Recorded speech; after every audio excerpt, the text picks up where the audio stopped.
Now, the Johor State Government has prepared several alternative plans to ensure that 43,175 Sijil Pelajaran Malaysia candidates, including those affected by the floods, can continue sitting for the examination.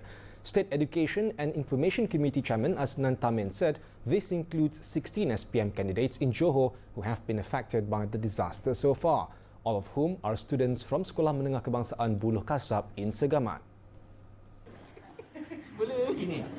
Speaking to reporters after observing the implementation of the SPM oral exams at SMK Tasik Utara on Monday, he said 9 of the affected students have been placed at SMK Buluh Kasab, while the rest are temporarily staying with relatives.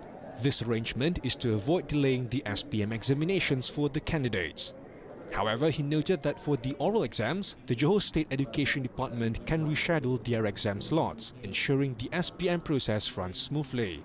Meanwhile, Aznan said the Johor State Education Department has identified 669 schools designated as temporary flood evacuation centres in the state. Kita menggalakkan supaya berlaku di kawasan itu, PPS tu biarlah dibuka sekolah rendah dahulu, kemudian barulah kita pilih kepada sekolah. Jika tak boleh, kita akan susun ke PPS juga sekolah menengah. Cuma pelajar SPM ni, DPN telah mengaturkan dari segi nak pindah ke sekolah lain ataupun masih menjawab di sekolah tersebut mengikut keadaan semasa yang sesuai.